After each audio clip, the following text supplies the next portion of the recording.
बिस्मिल्लाहिर्रहमानिर्रहीम। अस्सलाम वालेकुम। कैसे हैं आप? आई होप के बिल्कुल ठीक होंगे। प्यारे प्यारे बहन भाइयों, अल्लाह से दुआ है कि हमेशा आपको खुश आबाद और मुस्कुराता रखे। आज जो हम रेसिपीज बना रहे हैं वो है गंदम के आटे के साथ बहुत ही मज़ेदार और टेस्टी नाश्ता। इंशाल्लाह आपको ये सस्ती और आसान रेसिपीज पसंद आएगी। तो आइए बगैर वक्त ज़ाया किए रेसिपी शुरू करते हैं। लेकिन इससे पहले आप लोगों से रिक्वेस्ट है कि चैनल को सब्सक्राइब कर लें और रेसिपीज़ को लाइक करना भी ना भूलें। अब हम चलते हैं और शुरू करते हैं अपनी आज की रेसिपीज़। इसके लिए हमें चाहिए गंदम का आटा 1 प्याली।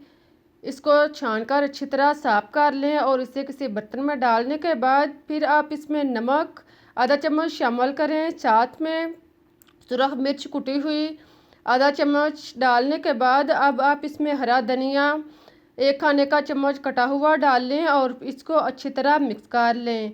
इसके बाद आप इसमें 2 चम्मच सूजी डाल लें। सूजी डालने के बाद आप इसको अच्छी तरह मिक्स करें। सूजी डालने से आटे के टेस्ट में और भी इजाफा हो जाएगा।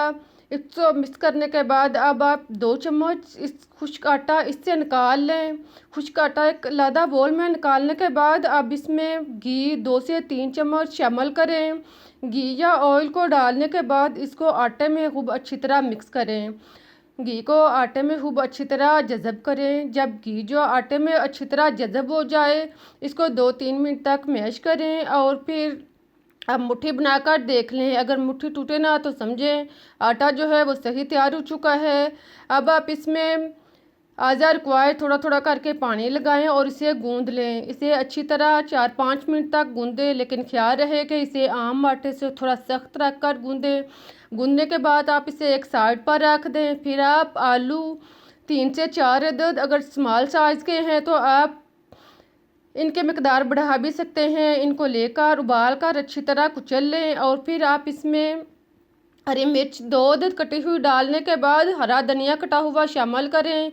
इसके बाद सुरख मिर्च पीसी हुई आधा चम्मच और हल्दी पाउडर आधा चम्मच डालने के बाद अब आप इसमें काली मिर्च 1 चम्मच शामिल करें। इसके बाद आप ज़ीरा पाउडर आधा चम्मच शामिल करें। इसके बाद नमक आप टेस्ट के मुताबिक शामिल करें और फिर चाट मसाला 1 चम्मच शामिल करें। चाट मसाला अगर आपके पास नहीं तो आप आमचूर पाउडर या चाट मसाला इनमें से कोई भी चीज़ आपके पास है वो आप डाल सकते हैं। इनको डालने के बाद आप अच्छी तरह इसे मिक्स करें और फिर नमक चेक कर लें। नमक आप टेस्ट के मुताबिक रखने के बाद आप इसे एक साइड पर रख दें। आलूओं का मेज़ा बनाने के बाद ख्याल रहे कि इसे ज़्यादा देर ना छोड़ें क्योंकि आलू पानी छोड़ते हैं, इसलिए आप इसे जल्द इस्तेमाल करें। अब आप जल्दी से आटा जो गूंद कर रखा हुआ था इसे लें, इसका बड़ा सा पेड़ा बना लें। अगर आप इसे 2 हिस्सों में तकसीम करें तो अपने आसानी के लिए आप इसे 2 हिस्सों में भी 2 पेड़े बना सकते हैं। इसके पेड़े बनाने के बाद अब आप इसे बेलना शुरू करें। इसे आम रोटी की तरह खूब अच्छी तरह बेल लें। रोटी जो ना ज़्यादा पतली हो ना ज़्यादा मोटी, इस तरह की रोटी बेलने के बाद अब आप इसके ऊपर अमेज़ा आलू का जो हमने तैयार करके रखा हुआ था वो थोड़ा थोड़ा करके इसके ऊपर डाल लें और फिर इसको चम्मच की मदद से खूब अच्छी तरह सारी रोटी के ऊपर फैला दें। इसको रोटी के ऊपर खूब अच्छी तरह लेप करने के बाद अब आप इस पर केचप 2 चम्मच लगाएं। केचप डालने के बाद आप इसको चम्मच के साथ खूब अच्छी तरह हमवार करें। इसको सारे आलूओं के अंदर केचप को अच्छी तरह इसके ऊपर लेप करें और इसके बाद आप हरी चटनी 1 से 2 चम्मच इसके ऊपर डालें। हरी चटनी आप पुदीने, हरे धनिया, हरी मिर्च और मसाला जात से मिलाकर आप इसे अच्छी सी हरी चटनी तैयार कर लें। इसको हरी चटनी ऊपर डालने के बाद इसे लेप करें और फिर आप इसे एक साइड से पकड़कर फोल्ड करना शुरू करें। आप इसे एक साइड से पकड़ें और इसे फोल्ड करते जाएं। इसको ऐसा सा करके, क्योंकि पराठा बड़ा है, आप इसे थोड़ा थोड़ा करके फोल्ड करें और फिर दूसरे किनारे से पकड़कर इसके मुंह बंद कर दें। अब आप इसको हाथ की मदद से, दोनों हाथों की मदद से इसको सेट कर लें। इसको दोनों हाथों से दोनों साइडों से अच्छी तरह सेट करें। ऊपर से भी आप हाथ की मदद से इसे सेट करें। इस तरह का इसे करें कि ये रोल की शक्ल में ना हो, थोड़ा सा चौड़ाई की शक्ल में हो। इस तरह इसे बनाने सेट करने के बाद आप दोनों कुरारों से रफ साइड जो है वो उतार लें। दोनों साइडों से रफ हिस्सा उतारने के बाद अब आप थोड़े थोड़े हिस्से पर इसे कट लगाते जाएं और इसे इस तरह के स्नैक्स या टुकड़े जो हैं वो तैयार कर लें। इसी तरह सारे रोल को कट लगाएं। फिर आप एक टुकड़ा उठाएं और इसे हाथ की मदद से सेट कर लें। इसे उंगलियों और हाथ की मदद से खूब अच्छी तरह सेट करें, लेकिन ख्याल रहे कि इसको गोल सेट नहीं करना, इसे थोड़ा लंबाई की शक्ल में रख कर इसे सेट करें। इस तरह के आप इसे पीस या स्नैक्स जो हैं वो सेट कर लें। इनको इसी तरह सारे स्नैक्स तैयार करें। इसके बाद देखें हमारा नाश्ता जो है वो तैयार हो चुका है। अब हम ने आटा जो कि 2 चम्मच निकाल के रखा हुआ था, इसमें पानी शामिल करें। पानी एज़ रिक्वायर्ड डालें और इसका इस तरह का अमेज़ा सा बना लें, जो ना ज़्यादा पतला हो ना ज़्यादा गहरा हो।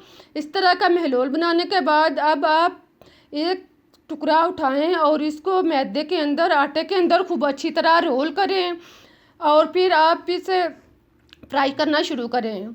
इसके लिए आप पहले ऑयल या घी को अच्छी तरह गर्म कर लें। फिर आप एक एक करके इसमें टुकड़े डालते जाएं और आज़र क्वाइर इसमें पीस डालने के बाद इसे फ्राई करें। इसे तेज़ आंच पर हरगिज़ फ्राई ना करें, इसे मीडियम आंच पर फ्राई करें और दोनों साइड से इसको अच्छी तरह ब्राउन करें। देखें इस तरह जब दोनों साइड से इनका कलर चेंज हो जाए, अच्छी तरह ब्राउन हो जाए तो इनके निकाल लें।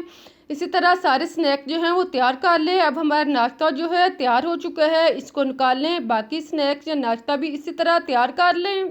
बहुत ही मज़ेदार और टेस्टी रेसिपी है, आप एक दफ़ा ज़रूर ट्राई करें, इंशाल्लाह आपको पसंद आएगी। सस्ती और आसान और टेस्टी रेसिपी है। अब मैं आपको तोड़ कर दिखाती हूँ कि नाश्ता जो है वो कितना टेस्टी और मज़े का और क्रंची तैयार हुआ है। नाश्ता ना सिर्फ ऊपर से क्रंची है बल्कि अंदर से भी, अंदर तक हर टुकड़ा इसका जो है वो फ्राई शुदा है।